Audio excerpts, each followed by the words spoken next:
Great. Thank you so much for that introduction and for inviting me to your engineering week at your university. This is great. And I'm very, very excited today to share with you all some basics into educational theory and the theory that we use to guide a lot of our work. And also some active learning, student-centered strategies that we can use in our classrooms. So again, I'm really appreciative of this invitation. If you need to reach me, you can please feel free to email me with any questions you have after the talk today. I'm also pretty active on Twitter, so please feel free to reach out to me on there as well. One thing that is really important about the work that we do is that I conduct chemistry education research, which means that we study how students learn, which is a really fun, unique, interdisciplinary subject. All right, so just to outline my talk today, I'll first start with simply defining learning. What is learning? How do people learn? I'll then get into active learning specifically and talk about some strategies that we can use in the classroom. And then talk about some barriers to bringing those strategies into our classroom, how we can overcome those. I'm going to end my talk by briefly talking about some of the education research work that we do here at UNT in my group. So the first thing I would like to do is to define learning. What is learning? I want everyone to take a minute and type in the chat. I'm going to pull up the chat so I can read those responses. Type in the chat what learning means to you. So that can be things that you think of when you see the word or hear the word learning. It can be a definition or simply what you think of when you see or hear that word. So I'll give you all a minute or so to type some responses in the chat.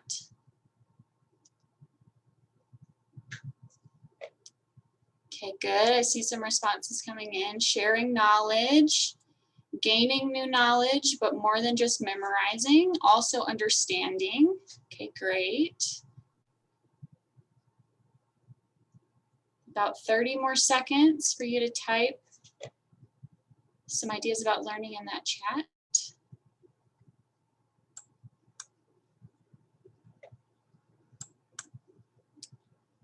Great, acquiring new skills, understanding new things and new skills. Great, these are all great, excellent responses. Awesome, acquiring knowledge, very, very good. Awesome, thank you. So that's great. It's always great to get a sense of how people are thinking when we think about these words and how we're defining them, right? Increasing knowledge, very good. Awesome, so here is a depiction of learning. This is from an Instagram account. Where students are given pieces of information, right? These bits of information. And then they're expected to connect those pieces together so that they can form this knowledge structure. So that process of going from information to knowledge is the learning process, right? It's indicated by that green arrow. And this is a very simplified version of that process, right? The green arrow here is a very diluted version of what that process actually entails. It's a very complex process that we're having students engage in. It's not a one-step reaction mechanism, right? There are multiple things involved in this process, and there's a lot going on. So what I would like to do to better illustrate the complexity of that learning process, I want to walk you through something called the information processing model. So here's the same green arrow, and this model is going to show you a much more detailed glimpse into that learning process and all that that process involves. So again, we start with those pieces of information, and that is context dependent. I teach general chemistry. So my information today involves Lewis structures and molecular geometry because I am teaching my students in this particular example about VSEPR theory. But that information, right, is dependent upon the context that you're in. So again, you're starting with those pieces of information. That information enters the students' minds through their sensory receptors. This is a process called perceiving, right? When they see text and images, or when they hear sounds that we're showing them. After that information has been perceived by our students, it has to pass through something called the perception filter, through a process called selecting. So we're giving students a lot of information, right? There's a lot to look at with these bits of information. So their perception filter helps filter out the things that they need to focus on that they find important. Everything else will get filtered out and not pass through this filter. So for example, if we show students a PowerPoint slide with a bold heading at the top and an image, they may only focus on that bold heading in the image because they think that's the important piece, when in fact, us as the instructor really wanted them to focus on the equation that we showed them at the bottom of the slide that was maybe smaller than the image. So students didn't think that it was important, but it was important to us as instructors that they saw this equation, right? So we really have to think about the things that we're showing our students and what they perceive through this filter to be important. It's also important to remember that the average attention span is very short for students. It's 10 to 20 minutes per task. So oftentimes after that time period has passed, not much is going to pass through that filter. Again, so illustrated here, right, we're giving them a lot of information, but only a very small amount is selected through that perception filter. After the information passes through the filter, it enters something called the working memory, where it is processed, and this is really where that integration of information takes place, where they're building that structure, that knowledge structure that we saw before. This is a temporary place for students to store information and begin forming those connections. Hopefully this information, right, in that working memory can go on to be stored for a more permanent in the long-term memory. This process is called encoding. And this is really where new ideas are linked to previously stored prior knowledge. So things that they already know, they're linking these new pieces of information, this new structure to things that they already know. Now, this is a very iterative process between working memory and long-term memory, right? There are feedback loops. They're having to think about this prior knowledge as they're integrating the information together and forming that structure, that knowledge structure that we want them to have to get stored, attaching to the new ideas to that prior knowledge. And so a very iterative process is going on between this working memory, long-term memory. So what happens if the information never makes it to the long-term memory? What happens in that case? Often, students will use rote learning techniques instead of meaningfully learning the material and storing it in that long-term memory. This is often referred to as memorization, and I've put here a classic cycle that's students often fall into when we give them a lot of information and they're not really sure what to do with it. The classic cycle of preparing for an exam through cramming and memorizing. They then take that exam and regurgitate the information. Because it's not properly stored in the long-term memory, they then forget that information completely. And then the cycle starts again with the next exam. So if it's not properly stored in that long-term memory and connected to prior knowledge, right, students will often resort to these rote learning techniques.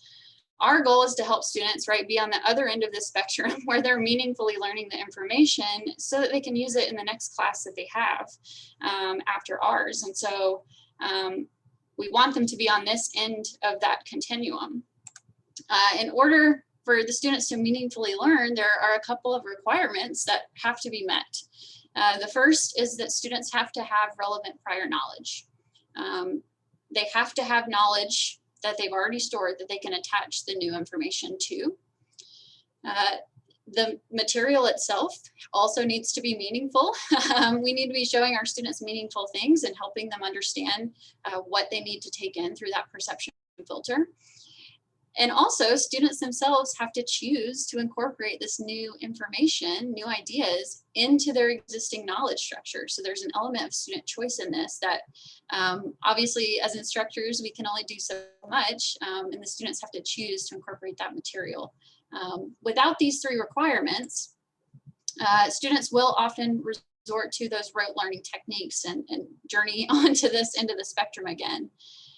Sometimes those techniques, the rote learning memorization is useful, right? Sometimes we need our students to memorize certain things, certain facts, because they don't necessarily have that prior knowledge to connect them to, right? The building blocks, the foundational things in our disciplines that we need our students to know and to remember.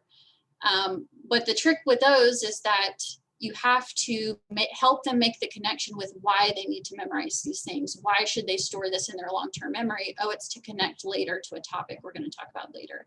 So students have to be brought along that cycle to make that meaningful to them. I also want to show, I just brought up a Venn diagram on the screen here because it will come up later in the talk today. So I want to go ahead and introduce these ideas. For students to meaningfully learn information, it's important to have their learning experiences in the classroom fall in 3 domains. Okay, so the first is cognitive, and the second is psychomotor, and the third is affective. So cognitive involves student thinking, such as learning new concepts in class. Psychomotor involves doing, so things like learning new techniques or learning new skills, like some of you mentioned in the chat, often in lab or things of that nature. And affective involves student feelings, which is a very important component of the learning process. And it's often one that's talked about less, but a very important component of this learning process. If a student feels unmotivated or intimidated or frustrated, that's going to hinder their learning of that material. And I'm sure that this is something that many of you can relate to. Oftentimes I have even gotten frustrated if I'm solving a problem and I can't figure out the problem, then that's all I can focus on. I can't learn any new thing because I'm frustrated. I've hit a roadblock and it's shut down my learning experience. So all of these 3 things are very important to students meaningfully learning this information. They all contribute to that meaningful learning process. So now that we've talked a little bit about the process of learning and how students learn, let's talk a little bit about active learning. So active learning, or student-centered learning, really refers to instruction that gives students the opportunity to participate and engage in that learning process themselves, right? So it engages them to help them build those connections. It doesn't build them for them, right? And so this is really an umbrella term. It can be accomplished through a variety of strategies and activities. Really importantly, right, as long as they're doing and engaging, there are a number of activities that they can be involved in that have them doing engaging, right? Applying, problem solving, discussing, reflecting, right? There are a number of ways that we can bring strategies into the classroom that engage the students in this way. It's also important to realize that active learning means different things to different people in different contexts. So my active learning chemistry classroom might look very different than an engineering active learning classroom, and that's okay. So I think a lot of people don't realize how big of an umbrella term this is, and that it can really differ depending on the context of the classroom that we're in. So why should learning be active? There are a number of concerns about retaining STEM majors, and particularly in the United States, there's been a really large push to reform education using evidence-based practices in the classroom. Despite how long we've been talking about this, lecturing is still the most common teaching approach in many STEM disciplines. We know, we have evidence, right, that learning is not a spectator sport. Students don't learn very much through these rote techniques, right, by listening, memorizing, spitting out answers. We know they don't learn as much when they're doing these when they're engaging in these rote techniques. They have to talk about what they're learning, write about it, relate it to that prior knowledge so that they can apply it to their situation, their context. They have to be engaged in that learning process. In the past, this empty vessel theory of education was prevalent and really promoted passive learning through lecture in a lot of ways. And this theory essentially said that learning occurs by simply piling new knowledge on top of existing knowledge. So just adding more and more on top of students' knowledge was how they learned. And this was very much a conception of how this process occurred in the past. However, we now know, and we have a lot of evidence developing, that learning is a very active, dynamic process, and that learners have to be engaged and build those connections themselves. We can't just add things to them, right? We have to engage them in that process of developing those structural pieces between the bits of information that we're giving them. So here's a representation of passive learning.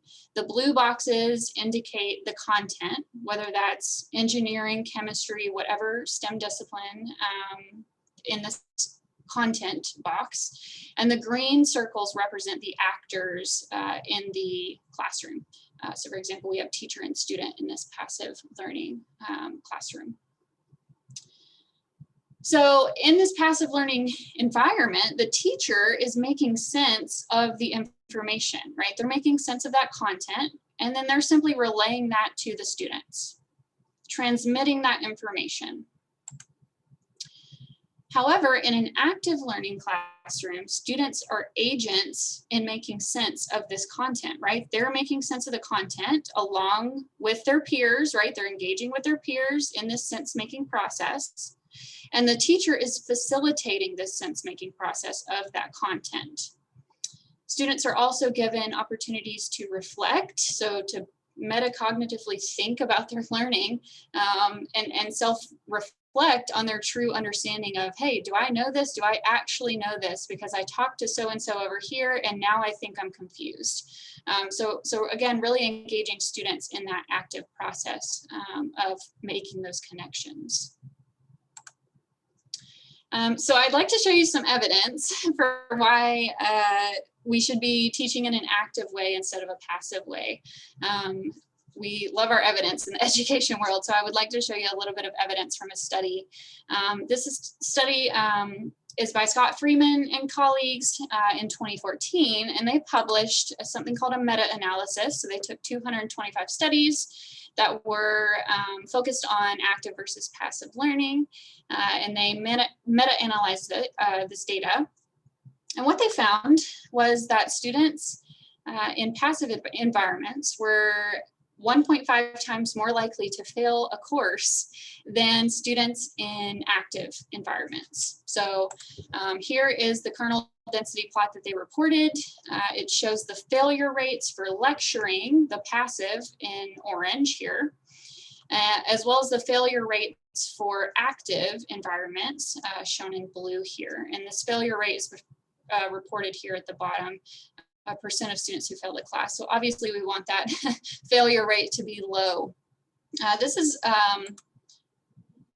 the mean failure rate for lecture in this huge meta-analysis was 33.8%. So 33.8% of the students in those lecture environments were failing the course. In the active course, 21.8% of the students were failing. This is a very highly cited article because it provides evidence that our classrooms should be actively engaging students in that learning process. When we engage them, they're more likely to succeed, less likely to fail. But the question is, how do we engage our students in that learning process? There are many, many, many pedagogical strategies and tools that have been documented multiple times in multiple contexts to improve student learning and to really engage them in that learning process.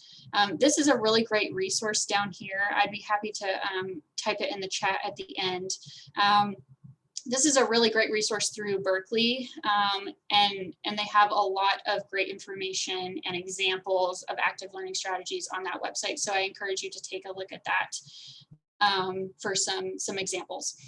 But I'd like to walk through some strategies. So here are some pedagogical strategies that are very commonly used in active learning environments. So things like think, pair, share, case studies, which are very often used in engineering contexts to help students understand applications and relevancy. There are also many, many tools. So things like concept maps, clickers, simulations, demos. There are things that we can use in our classrooms to engage the students as well. It's important to realize that this is not an exhaustive list. There are many, many more techniques. I'm unfortunately limited on time today. So because of that restraint, I am going to go into details of 3 of these strategies: think, pair, share, the jigsaw technique, and concept mapping. The first active learning strategy I'd like to talk about is think, pair, share. So in my classroom, I give my students a problem like this, where they're asked to write the chemical formula for a list of compounds. And so what I would do in a think, pair, share setting is I would first ask my students to think individually on their own, develop their own ideas, and write down their formulas working alone and thinking about these things themselves. The next component is pair. So I'd ask my students to pair up with their nearest neighbor so that they can discuss their formulas and really come to a consensus. Do they agree or disagree with any of the formulas they've written? Why? So this really helps engage students in that explanation process of why their answer, why they think their answer is correct, not just the answer itself. They're really engaging in explanation. Then comes the share component. So I usually ask for volunteers in a classroom setting if anyone wants to share their answers. Sometimes they're not brave enough to do that. So you can also ask them by having some sort of anonymous class poll. Poll Everywhere is a web-based poll application that's used often and is anonymous. You can also pose this as a clicker question or things of that nature to get students engaged. Oftentimes they're a little bit wary to volunteer in the classroom, so that's a good way to engage them. No matter how you do that process, the outcome of I think, pair, share, right, is that they're collaborating, they're engaging in explanation, and they're discussing things with their peer. They're talking about why they answered the question the way that they did. Oftentimes with multiple choice or even fill in the blank, right, they're not getting that explanation process. And so this is a good way to promote that between students in your classroom. The second active learning strategy I would like to focus on today is the jigsaw technique. This is one of my favorite techniques that I like to use. It's a cooperative learning method that includes both collaborative work in small groups and promotes individual responsibility. So oftentimes in group work, I find that I'll have some students who are very actively participating and other students who are doing nothing.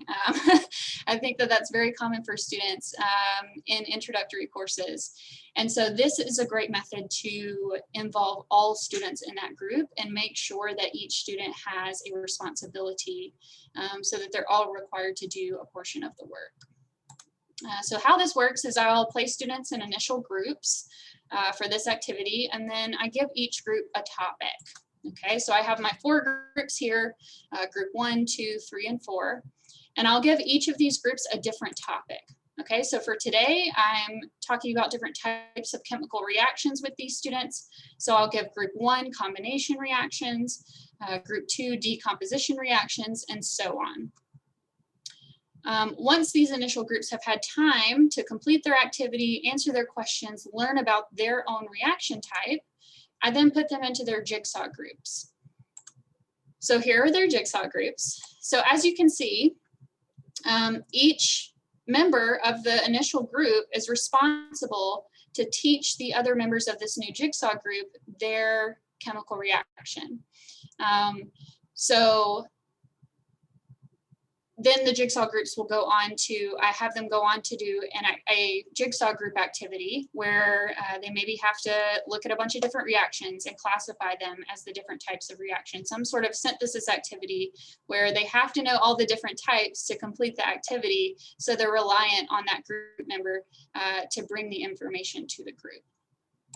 So the outcome of this, using this active learning strategy, is that students are engaging in that peer instruction process. As much as I love teaching, oftentimes they learn best when they're working together with their peers. This is something that we see time and time again in the education world. And so engaging in that process is really important for students. Students are also individually responsible for teaching that information to their peers, right? So they're teaching that information, but they're also responsible for that information. And it seems to help with group work in my classrooms. The third and final active learning strategy I'd like to focus on today is something called concept mapping. So this is a great strategy to use to help students make those connections, right? We talked about the bits of information and how we want them to develop that knowledge structure by connecting those pieces together. So this is a great way to help them think about those connections and how topics are related to one another. So in this example, I would ask students to work together in small groups to develop a concept map. And I give them a set of words, okay? So I've given them a set of words here that they have to use to make this concept map. These are related to stoichiometry and solving problems, problems. So students will develop that concept map working together in their small group. And unfortunately, I don't have time to build it together with you all today. But hopefully they would come up with some sort of concept map that looks like this, where they have arrows, they're linking words that they're inserting in, and they're using all of those words that I've given them in the boxes to develop this map. I will say that students often struggle with making a concept map for the first time. It's something that they haven't necessarily been asked to do before, and it can be a very difficult thing to develop something like this if you've never drawn anything like this before in any classes. So what I like to do is something called a gallery walk in the classroom. And so what I'll tell my students after they've made their map in their small group, I'll say, okay, grab your paper, take a pen, go see 2 or 3 other groups' concept maps and see what theirs look like. What are the similarities? What are the differences? Why did they draw their map the way that they did in comparison to the way that you drew your concept map? So this is a great way for students to get a chance to see other groups' perspectives on how they link things together and get a broader sense of ideas when drawing these maps.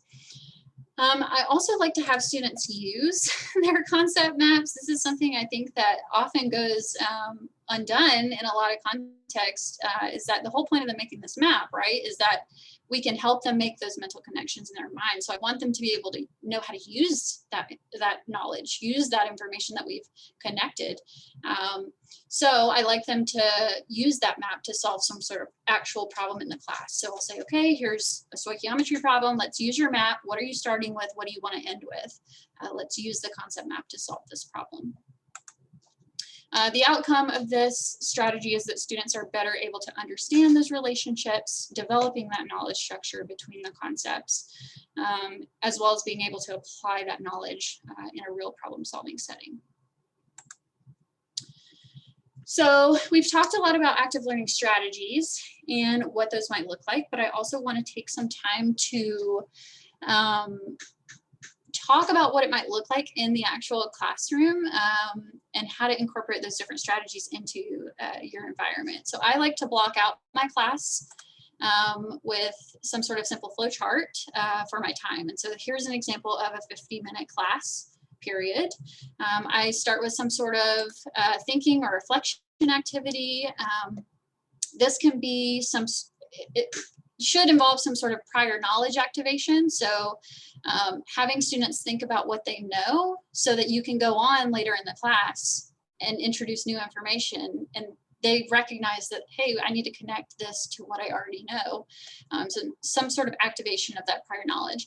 I also like to use something called the fishbowl method at the very beginning of class to give them time to generate questions.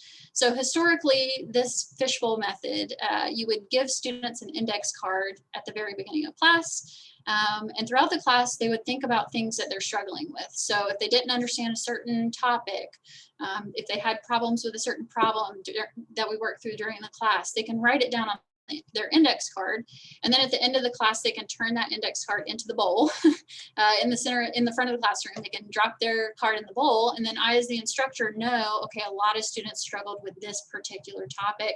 I need to spend more time talking about that content. So I like to do that and use that method at the beginning. This can also be, you know, there are all kinds of ways to do this. It doesn't have to be an index card. You can give a quiz on Canvas, right? You can ask a clicker question. You can poll them. There are all kinds of ways to do this at the end of the class period for students to submit ideas that, hey, I didn't really understand this particular area that you talked about. I then like to introduce a new topic or maybe revisit a previous topic that they struggled with. And I like to begin this portion of my class with telling them what they'll learn. So starting right up front, hey, these are the learning goals. This is what we're going to be talking about today, so that we cue the students for what they need to focus on. I also try to engage them as much as possible in this introduction of new topic, right? So gaining their attention, motivating them, having clicker questions throughout, engaging them with that process, showing them animations, trying to be sure that that attention focus is there during this 10 to 15 minutes so that students can incorporate that information. I then go into some sort of group activity. I mentioned a couple of these before, right? But these can really be anything. Think, pair, share, jigsaw, concept map, case study, anything where students are working together. I might then introduce a new topic for the next 10 to 15 minutes. So I'll go back into that talking style presentation. If this is a 75-minute class, right, I can add another in-depth group activity after this. So there are ways to kind of add in things throughout the lecture to engage them in this process. I always like to end with a reflection activity for students so that they think about their learning process. So again, using that fishbowl method, I also like to use something called a 3-2-1 activity. I'll talk a little bit about what that means in a couple of slides. We'll go through that in a few minutes. So this is just one example of a class block, right? Your class block doesn't have to look like this. As long as you are including ways for students to engage in that process. Ultimately, I like to mix it up and have different things throughout the time because I know the attention span is short. So I like to have students engaged in different things throughout the class to facilitate their involvement in that material. So we've talked a lot about what active learning can look like in the classroom, but I would like to spend a little bit of time talking about barriers to including activities like this in our classrooms because they exist. So I want you to take about a minute and type in the chat what you think some potential barriers could be to including the things like we've been talking about in our class. I'll give you about a minute to type that, any thoughts you might have about barriers into the chat.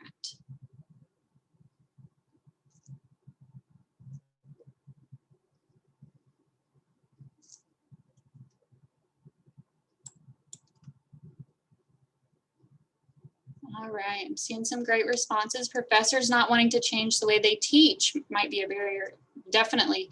Different ways of learning of each student, lack of communication with students, good classroom setup, also very important.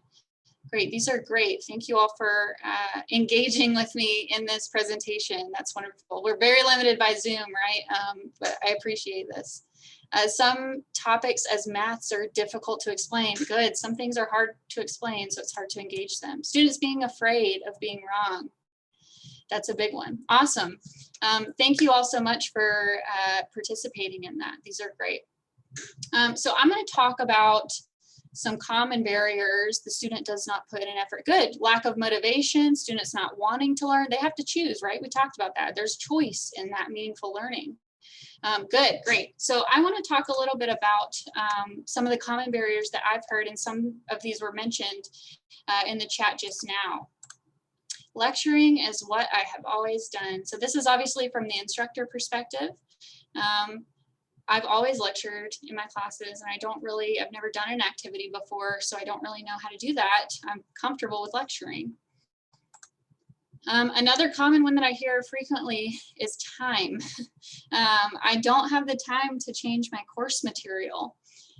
It takes time to change and develop these activities, right? It takes time to prepare these for the class. Also, instructors already have so much content to cover in the class. How can I possibly include another activity into my materials? And finally, I hear this one a lot. This is more on the student side of things, but students do not like to engage, discuss, participate. So this idea of student resistance and them not wanting to participate in the activity. Yeah, so this is a pretty important one, because students bring prior knowledge to our classrooms, right? But they also bring their prior beliefs about how they best learn, how that learning process occurs for them. They have beliefs related to that that they bring with them to our classrooms. And so this can often be a bit of a barrier. At UNT in particular, we have students from a lot of different backgrounds, students from very diverse populations. And sometimes students' cultural experiences can even come into play with student participation in the classroom, because that's not how they grew up learning. That's not the experience that they had. That's not what they believe learning to be. And so those can serve as barriers when we try to do something new, something active in our classroom. Yeah, specifically with flipped classroom activities. Thank you for sending that in the chat. So to overcome these barriers, I have two main suggestions. The first is to start small. Start with one activity. Active learning isn't all or nothing. It's classically painted as passive versus active, but that's just simply not the case, right? It's not binary. It's not one or the other. It's not all or nothing. It's very much a continuum. You do not have to change your entire course to be an active learning classroom, right? Start with one activity, one small thing that you're changing to bring in a new activity into your course. My second suggestion is to start early. Start on day one. Set your expectations on day one with your students. If you wait to do an activity halfway through the semester, students will likely be resistant to that, because that's not what we've done the first half of the semester. So why are we doing this new thing where you want me to talk with my peers? So that's a great proponent to student resistance, right? So start on day one. I also recommend helping students build their confidence, and this was brought up in the chat too, building their confidence with talking about the content. A lot of student resistance comes from their lack of confidence to engage, because they feel they don't know enough. They don't know as much as their peers. They don't know enough to answer this question or explain why this is the right answer. So this can really promote that resistance for them to engage in this process. So we have to help them build their confidence slowly. We have to assure them that, hey, it's okay to be incorrect in this setting, right? We want you to be correct on the exam.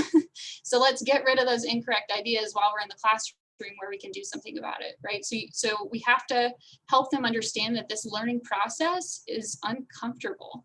Students often don't like that, right? So you have to ease them through engaging them in this process. And so I just really recommend starting with one activity earlier in the semester, so that students really have an expectation of, hey, we're thinking about learning in this different way. So how are we doing with incorporating these strategies into our classrooms?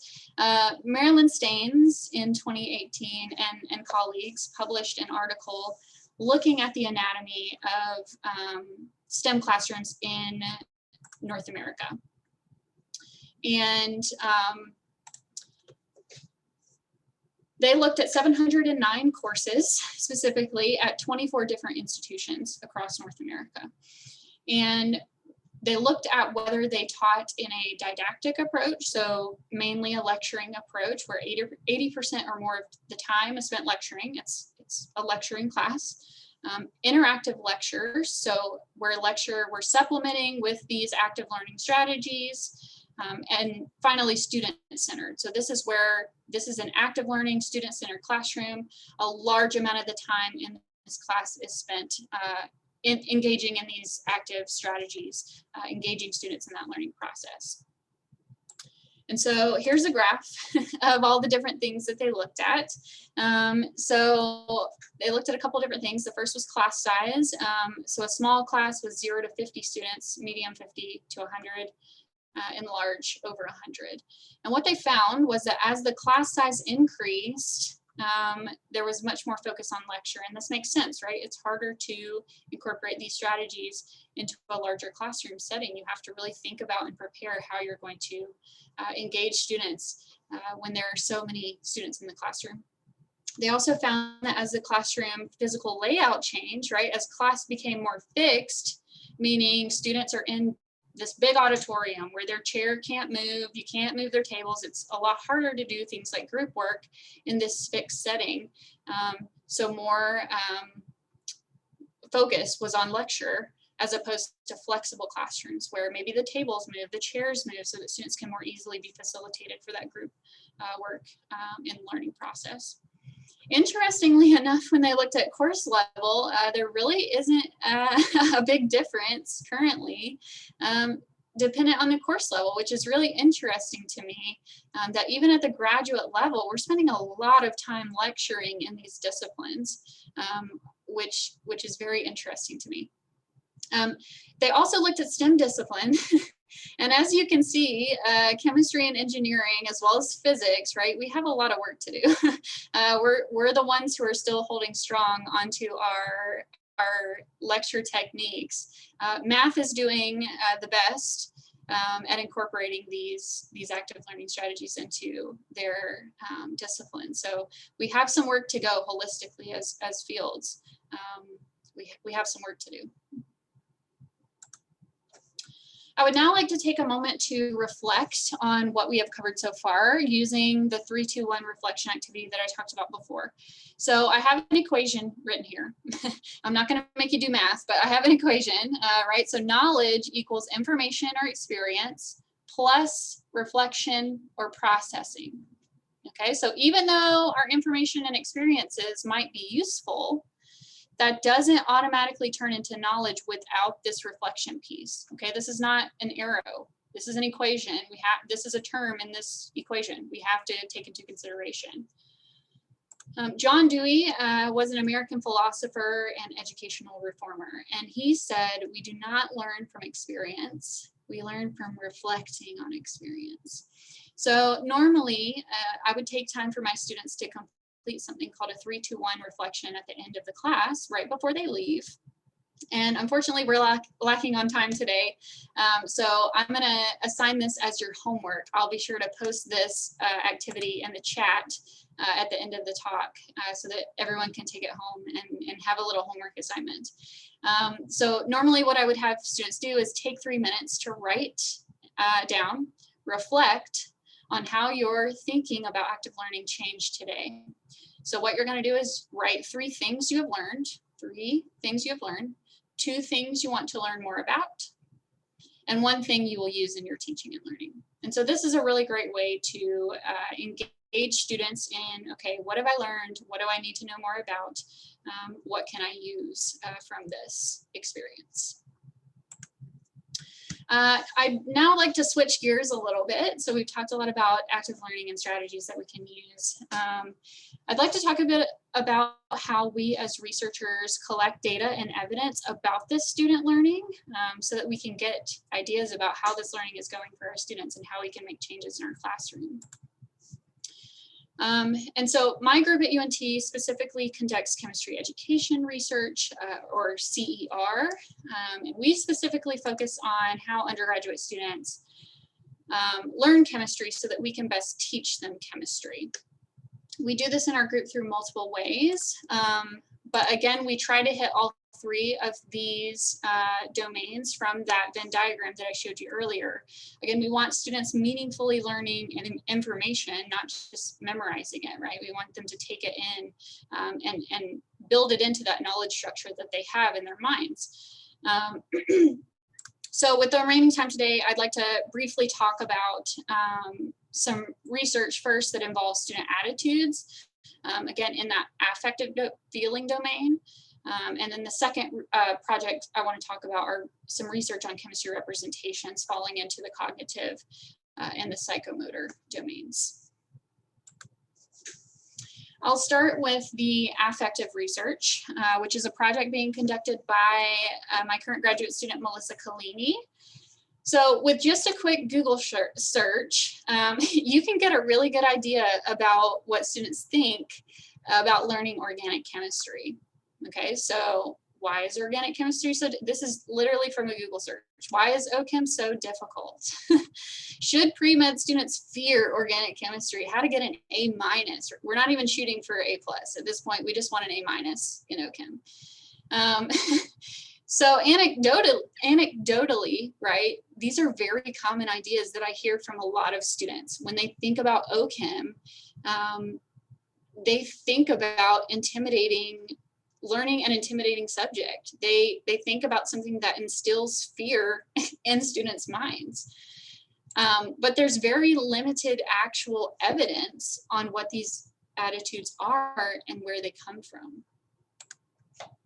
So Melissa's project is focused on the development of an instrument to measure student attitudes towards learning organic chemistry and the sources of those attitudes. So where those ideas originate and where they come from.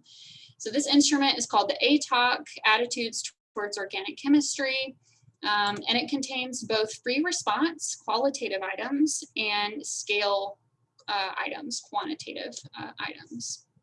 So today I want to focus on, because of the time limitations, I unfortunately do not have time to talk about all of her great work that she has worked really hard on for her dissertation work. But today I'm going to focus briefly on their attitudes and what those attitudes are. So here's an example of some of those scale items from the ATOC, and students are asked to rank these items from strongly agree to strongly disagree. The ATOC contains items like that are related to students' own thoughts, like I think learning organic chemistry is fun, and they then rank this item. It also contains items related to what students have heard about learning organic chemistry. I have heard learning OChem has no relevant applications in everyday life, and so they rank that item as well. So it contains both thoughts and things that the students have heard. Here are some initial results that we have seen from students enrolled in organic chemistry. So this is a stacked bar chart. I'm going to walk through a little bit of what this data is showing us initially. Again, the responses for that scale are from strongly agree in blue to strongly disagree in red. So some interesting takeaways here. We see percentage reflected. This is the I think items, and this represents the have heard item. So what they've heard about learning organic chemistry. So they think, they themselves think that learning organic chemistry is interesting, but they think it's going to be difficult, and they think it's intimidating as a subject. They also think that it has relevant applications in everyday life and that it's helpful for their career. And this really lines up with what they've heard in a lot of ways. These responses, the top 5 here, are very similar to what they've heard. However, we see that a lot of students think that learning organic chemistry is fun, but this is not what they have heard. So this response here to these items is very interesting because we see a big difference in what they think versus what they actually have heard. These are students enrolled in first semester organic chemistry. So we're currently looking at how these responses change as they move through our curriculum. But so far we have evidence that there are a very wide range of attitudes, especially with those open response questions that I don't have time to talk about today. We're seeing a really broad range of ideas that students are expressing related to their attitudes. We also have evidence that their thoughts may not exactly align with what they've heard. And so this is really interesting and something that we're looking into deeper about how those things might misalign and where the source of that information is coming from. Great, so I would like to also briefly talk about one last area of research very quickly that my group is involved in pertaining to the cognitive and psychomotor domains of that Venn diagram. So we specifically investigate how undergraduate students view, use, and interpret chemistry representations. And to do this, we use a method called eye tracking. This method allows us to understand how people view and interact with things that we show them through their eye movements on a screen. And so this gives us a lot of information into their thought processes, their underlying cognitive processes. This is a widely used method. It's used in psychology and marketing and product development, among other areas. Our eye tracker looks like this. So the students sit, they stare at a screen and look at whatever image or video we want to show them. As they're doing this, there are two components to this eye tracker here built into the bottom. The first is a camera that's going to take pictures of the student's eyes as they move. The second component is an IR illuminator, which casts light, near infrared light, onto the student's eyes. This is helpful because as that camera is taking pictures, we can track that corneal reflection from the illuminator and see exactly where the student is looking at every component of the screen. So I'd like to take a quick minute and show you an example from advertising. So here's an ad for baby diapers. And we see a baby in the ad. Red indicates that the person is looking at this portion of the screen for a longer period of time. Green indicates that they're not looking at that portion of the screen as frequently. So as we can see in this advertising example, the person is staring at the adorable baby's face, but they're not really looking at any of the words in the advertisement. They're not looking at the product. They're not really as focused on the brand name, which is not good when we think from an advertising perspective. But if we shift the baby's face, if we point the baby's face towards the words, then the person is more engaged in looking at that material, right? So they're now focused on the baby's face, but they want to see where that baby is looking. So they're looking at the text, they're looking at that product more often now, and they're also inspecting that brand name. So a simple shift in the way we show people things cues them to look at information in a different way. So as I mentioned before, obviously our group uses this method in a chemistry context to see how chemistry students are looking at these representations that we show them. A lot of chemistry representations are very complex, and we're asking them to get a lot of pieces of information from these things that we're showing them. So eye tracking helps us know where they're looking, how long they're looking, and why they're looking there. It also helps us get an understanding of their order of attention. So this comes into play when we think about something like problem solving and how students approach a problem that we're giving them. It also gives us an idea of their perception of their own performance versus their actual performance, which oftentimes is different for students. And again, our main goal is to understand how students learn, how they look at things that we show them, how they take in that visual information and those visual pieces of information and connect them to build that knowledge structure so that we can ultimately best support their student learning. To conclude, I would like to leave you with some of the main takeaways for the day. The first is that we have to be engaging our students in the learning process. This is independent of STEM disciplines. right? We all need to do better in engaging them in this process, and that can look very different in every classroom. And so there are many different activities that you can use in that process. Again, starting small and starting early. Start with one activity. There are also many activities publicly available online that you can use as a starting point. You don't even necessarily have to start an activity from scratch. You can find one that might look useful, edit it and revise it to make it appropriate for your context in your classroom. So starting small and starting early.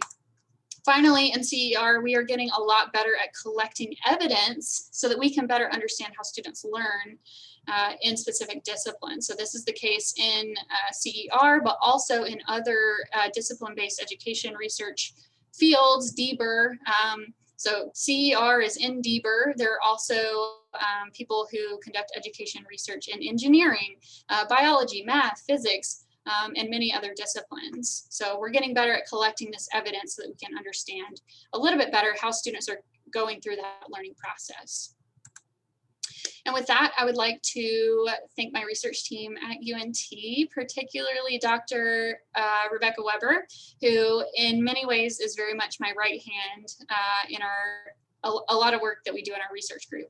I'd also like to thank Melissa Collini, who has done a lot of the affective work that I've reported on today, as well as the other members of my group at UNT. I'd also like to thank the chemistry instructors and students who allow us to come into their classroom and collect this very important evidence on students' learning process.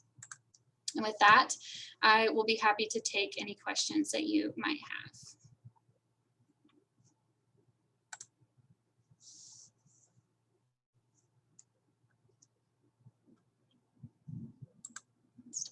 I'll stop sharing my screen so I can see your faces.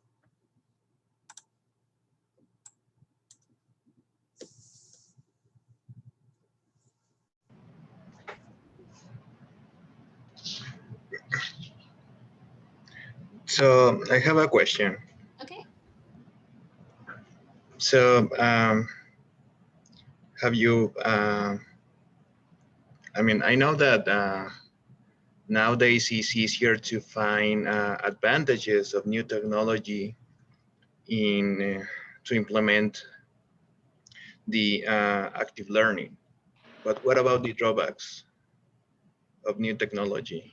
Yeah, so it can be really difficult, I think, a lot, and this is something that we've all gotten a glimpse of with COVID, right? Is bringing these new technologies into our classroom and having to facilitate learning through the use of these technologies.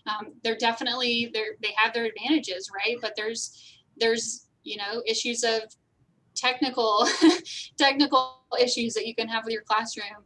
There's issues with students potentially not having access to a computer or a cell phone that they have in the classroom that they can respond to your poll, right? That's very much a concern. And so it's something that we have to take into account as more and more technology is being pushed into the classroom. We have to think about those drawbacks. And I think that's a very good point to bring up, that they exist and we're gonna have to find ways around things in certain situations. Yeah, I appreciate that question, Eric. ¿Alguien más tiene alguna otra pregunta? ¿Algún comentario que le quieran hacer a la doctora Molly? Igual pueden hacer el comentario en español y ya después Gustavo traduce. Yeah. So I have a question. It's difficult, like, to have this kind of classes, like we are used to, like, stay in a classroom, but now it's like, how are you working with these, like, changes?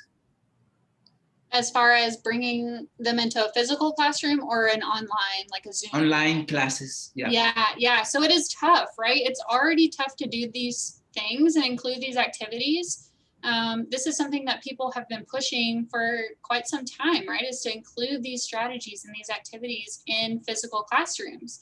And it's already hard to do it there. So what I want to say is to any instructors or people who are trying to incorporate these activities in an online setting, now that we're in a different scenario, don't get discouraged, right? Because it's hard to do in a physical classroom. It's even harder to do some of these things online. So I want to preface that with don't get discouraged.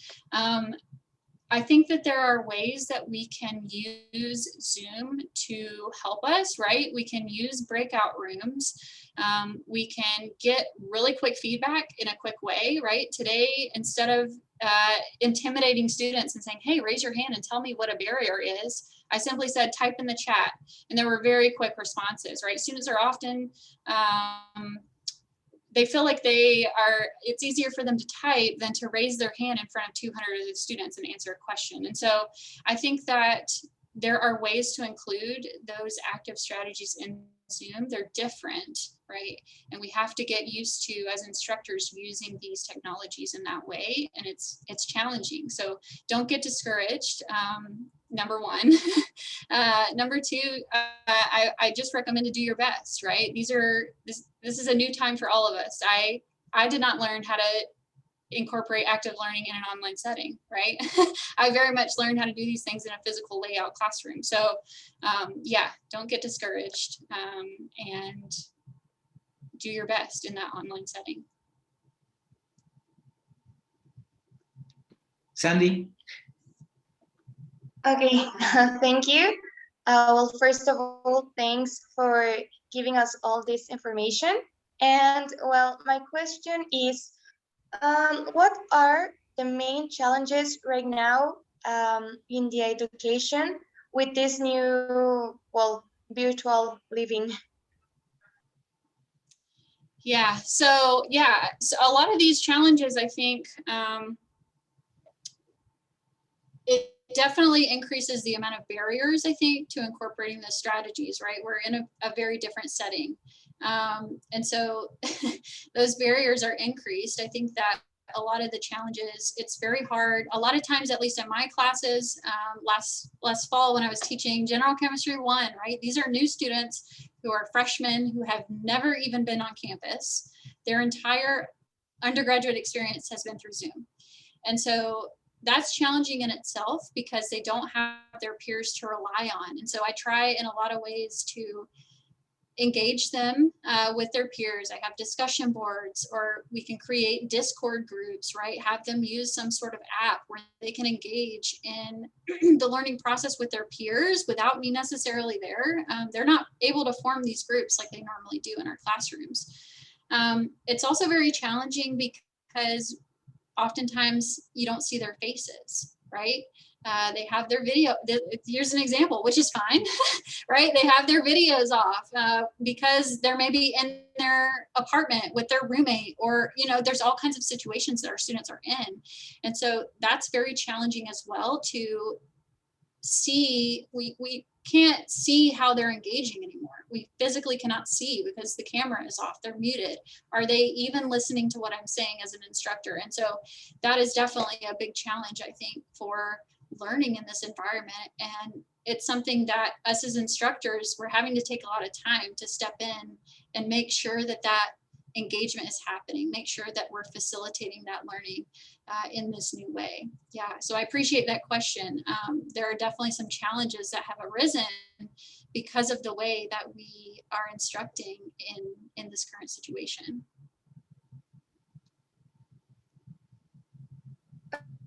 Thank you. Well, I have another question, if okay. Yeah, okay. Well, do you think there is going to be a lag in the education when we return to presential classes? Yeah, this is a really great question and something I think about almost every day. There's been a lot of talk. I've talked with a lot of colleagues who also do education research. And I think it's going to be a very unique situation, right? Students were kind of forced into this, okay, now everything is online. We're learning online. This is what we're doing.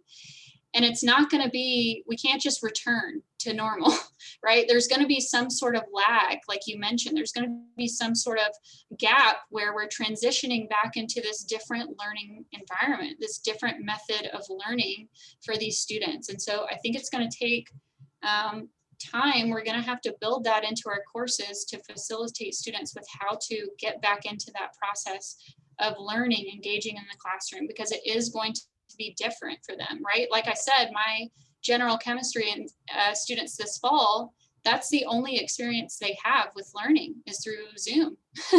And to have them shift, right now, hopefully this fall, they're going into organic chemistry, having them shift from that online world back into an organic chemistry classroom is probably going to be really intimidating for a lot of students. And so, yeah, we definitely have to think about how to help them through that transition of moving back into the classroom. Yeah, that's a great point.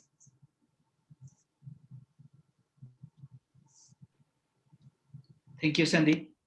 So we are going to thank you. This is in Spanish. La Facultad de Ingeniería de la Universidad de Celaya otorga el reconocimiento a Dr. Molly Atkinson por su participación en la Uniengineering Week 2021. Celaya, Guanajuato, a 11 de mayo 2021. Thank you so much for this conference. We are really thankful. Thank you so much for inviting me. Again, it is a true pleasure and a joy to be able to share with you all and be included in Engineering Week. It's not a context I get to talk in a lot, so I'm very thankful for this opportunity. Thank you.